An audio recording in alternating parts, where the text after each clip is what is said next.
સુરતમાંથી પ્રતિબંધિત ચાઇનીઝ દોરાના વેચાણ સામે ઉધના પોલીસે મોટી કાર્યવાહી કરી છે. ઉધના વિસ્તારમાંથી પ્રતિબંધિત ચાઇનીઝ દોરાના જથ્થા સાથે એક ઇસમને ઝડપી પાડવામાં આવ્યો છે.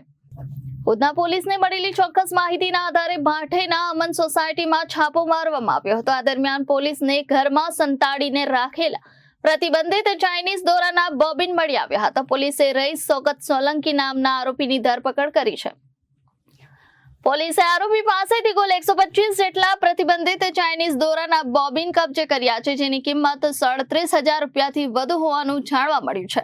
તપાસમાં ખુલ્યું છે કે આરોપી રાજસ્થાનના શિખરથી પ્રતિ બોબિન 250 રૂપિયામાં લાવીને સુરતમાં 500 થી 1000 રૂપિયામાં વેચાણ કરતો હતો. ઉધના પોલીસ સ્ટેશનમાં જે આરોપી છે રઈસ સોગત સોલંકી, જેની ઉંમર 27 વર્ષ છે, જેઓ મજૂરી કામ કરે છે.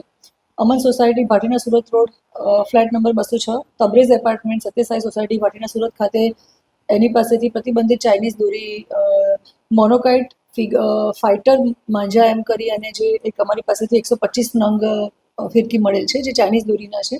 આશરે કિંમત 37,500 રૂપિયાની એની કિંમત છે.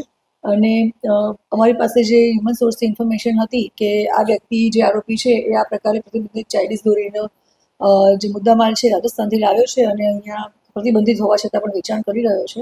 એના આધારે ઉધના પોલીસે ત્યાં કાર્યવાહી કરી છે અને અમે BNS 223 અને 292 મુજબની કાર્યવાહી કરેલ છે. આ જે આરોપી છે એને પણ અમે અટક કરેલ છે અને રઈસ સોગત સોલંકી છે, જેઓ 2024માં પણ સારોલી પોલીસ સ્ટેશનમાં આ જ પ્રકારે ચાઇનીઝ દોરીનો મુદ્દામાલ પ્રતિબંધિત છે છતાં પણ વેચવા માટે થઈ અને વેચાણ કરતા હતા અને 2024માં એના વિરુદ્ધમાં પણ સારોલીમાં ગુનો દાખલ થયો છે અને એ માટે થઈને પણ અમે આગળની કાર્યવાહી કરીશું.